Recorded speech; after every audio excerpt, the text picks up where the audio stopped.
At the same time, you have to bring a cultural competency to the table, because Black founders and founders in general that have not had access to capital, and a lot of this, not exclusively, but also applies to the intersectionality of women founders, LGBTQIA founders, rural communities, indigenous communities. And so when you're dealing with founders who are innovating based upon their experiences and their exposure and their subject matter expertise, there's nothing that we can't win when we're allowed to expose it and work on solving it. And so when you think about women like Janice Brown Howard, first Black woman to build $1 billion company from the ground up. Many people think it's a staffing company only, but it's really a software company. When you think about Emmett McHenry, who actually still lives in Maryland today. I don't know if you all know Emmett, but Emmett was the co-creator of what's called TCP/IP. TCP/IP is the software engineering protocol that allows devices to talk to one another. Like, your apps would not work without TCP/IP. He also was the creator of domain names, with the development of network solutions. And so when you see that there are Black people that have actually shaped the infrastructure. I think of Dr. Lonnie Johnson in Atlanta. Most people know him for the Super Soaker, but they don't know about the 100 energy patents that he owns.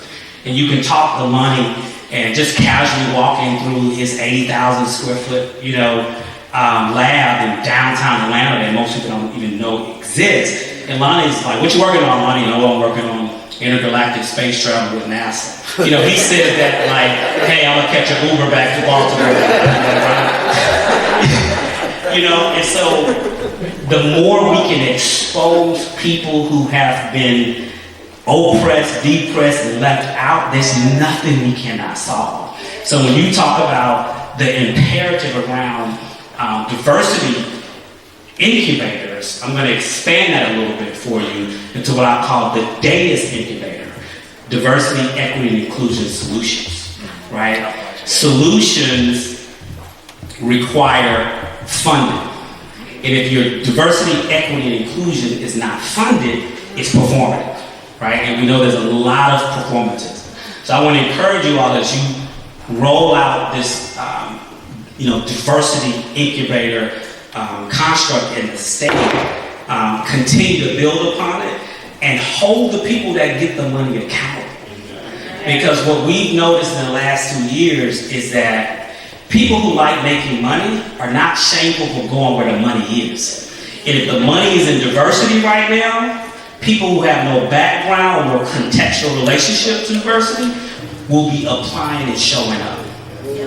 And you want to make sure that people are held accountable and that collaboration happens and that this is just not a money grab. I'm seeing proposals, I'm hearing about proposals for all this federal money. There are folks that are applying for hundreds of millions of dollars, checking diversity boxes, and have no precedence and no track record. And I'll leave you with this piece. I would love for it to be my state, but it could be your state. What's going to be the Black state, the state where Black, brown, indigenous people who've been left behind say, "I want to move to that state because there's capital, there's contracts, there's opportunities in that respective state." We all look to Silicon Valley as this meritocracy model. It isn't. It is a false meritocracy, and it wouldn't be a Silicon Valley without an East Palo Alto that was Black and a King Coleman who was Black. There wouldn't be a Silicon Valley without the police and firefighters pension funds that funded the infrastructure for the early incubators, funded the infrastructure for the early stage venture funds. They literally took some of the hard-earned money from teachers, police, and firefighters and invested a small percentage of it in an asset class where most of us, when we write the check, we turn our backs because we really don't expect to see the money back.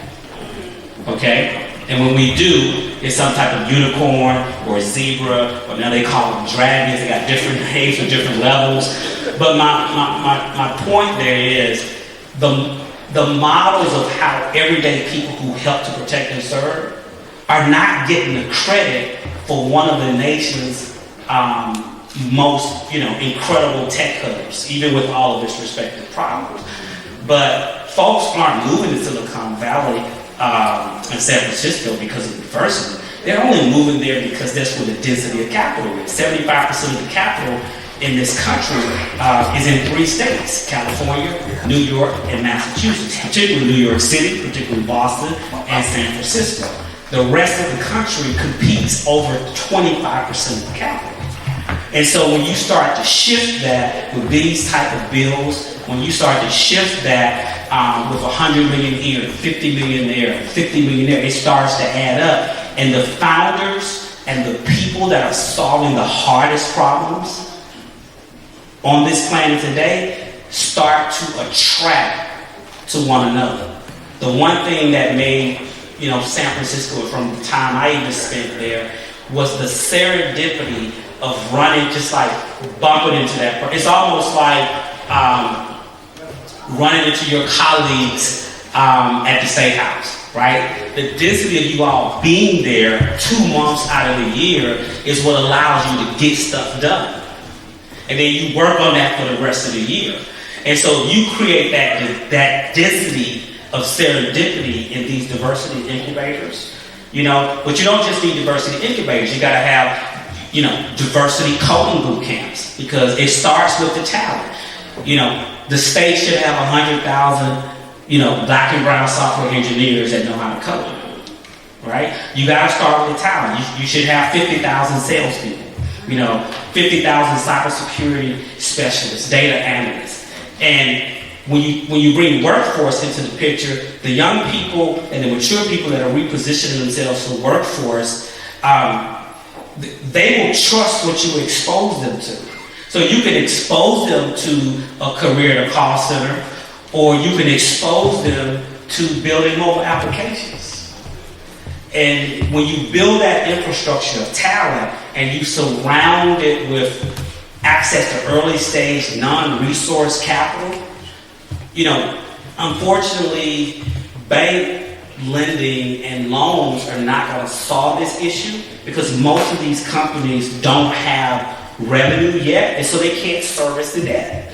And so early stage, high risk capital and infusion of that type of capital at all levels is really what will position the state for the future.